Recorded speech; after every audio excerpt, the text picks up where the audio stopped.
I'm not sure how much wastage there is before the fabric gets to CMT, in milling, spinning, and dyeing, but I am guessing there's a great deal of waste there, too.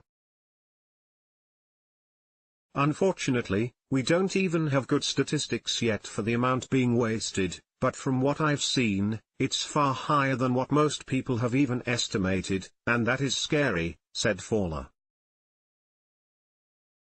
A look from Tinley's Autumn/Winter 2018 collection. Photo, courtesy Tinley, but there is another way.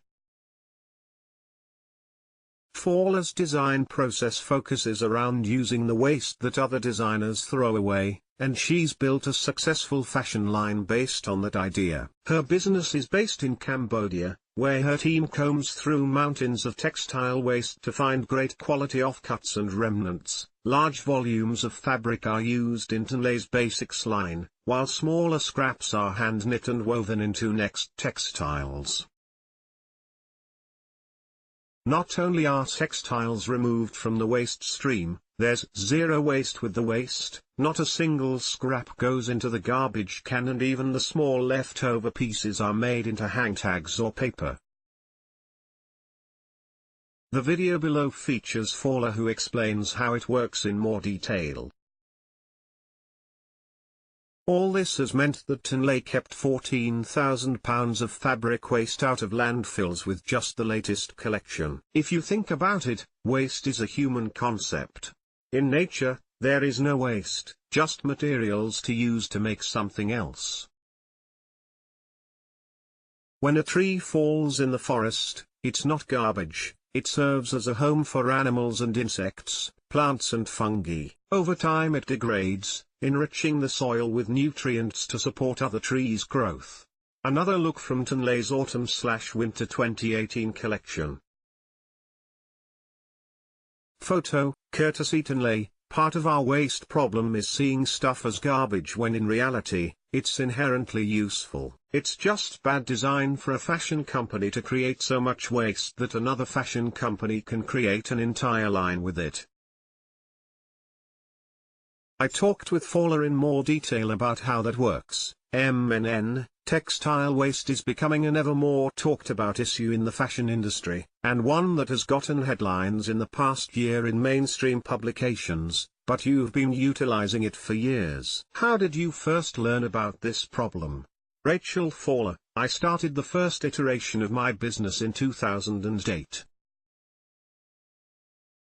At that time, I was most focused on creating sustainable livelihoods for women in Cambodia, where I was living. But in a place like Cambodia, environmental issues and social justice issues are so intertwined that you can't tackle one while ignoring the other. Case in point is the fact that many of the fabrics that are wasted in factories end up polluting Cambodia's waterways, which are the backbone of fisheries and livelihoods for rural communities, or being burned and contributing to worsening air quality that directly impacts people's lives. And climate change has a very real and documented effect on social issues as well.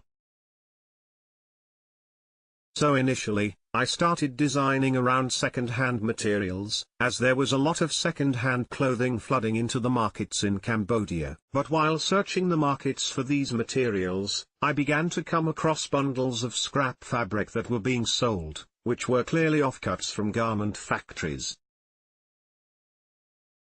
Sometimes they were half-finished garments with the tags still in them. After doing a little more digging and speaking to many people in the markets, I was able to trace these scraps back to large remnant dealers and the factories that the scraps came from in the first place. It was around 2010 that we really switched our efforts toward working with these scrap fabrics, and 2014 that we were able to achieve a zero-waste production model with the scraps from other companies. This may not look like scraps, and that's the point. Photo, courtesy Tinley. Can you detail how you use waste fabric within your design process? We start with larger pieces of waste. Often we get larger pieces of fabric that either were overstock fabrics or at the end of the roll, and we cut our dresses and t-shirts out of them. Small scraps get cut into strips and sewn into panels of fabric, much like traditional patchwork with a modernist twist. Smaller pieces left over after that get cut into fabric yarn and woven into new textiles, which are made into ponchos, jackets, and tops tend to be our most unique editorial pieces. And lastly, we take the smallest pieces left from all that and make it into paper. Has anything changed over the years as you have worked with the textiles? Has it become harder/easier to source fabrics? I think the amount being wasted is only increasing, so we haven't faced a shortage of fabrics, but we have gotten better at getting closer to the source and buying larger quantities at a time, which both allows us to recycle more and be a bit more strategic. We've talked to a few factory owners about working with them directly to source scraps, although there are some challenges with this. Ideally we could get to a point where we could work directly with a brand to design around their waste before it is even made, especially in the cutting process, and we are in talks with a few people about such collaborations, so that's an exciting next step. A look from the editorial shoot for Tinley, demonstrating textile waste. Photo, courtesy Tinley. Do you think being a pioneer in creative textile waste utilization has been more or less challenging than designing with new materials? That's an interesting question, because I can see it both ways. On one hand, there are a ton of limitations around designing this way.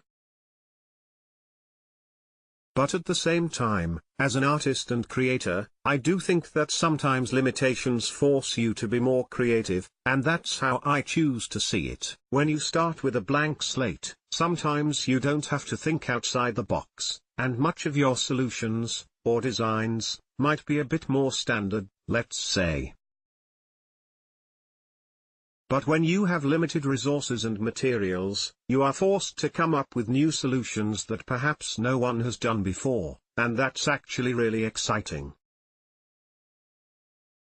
So all in all, I would say that it has probably improved my designs more than it has detracted from them, and it's certainly more enjoyable to design things that you believe in 100% and you know are going to make everyone feel good along the way, from designer, to maker, to wearer. I'm glad that these discussions are finally coming to the forefront, because all of the issues with the garment industry are interconnected to waste. If we were able to produce 50% less fabric and still sell the same amount of clothing, at least that would reduce some of the human rights abuses and the garment industry's contributions to climate change as well. So tackling waste seems like an obvious place to start.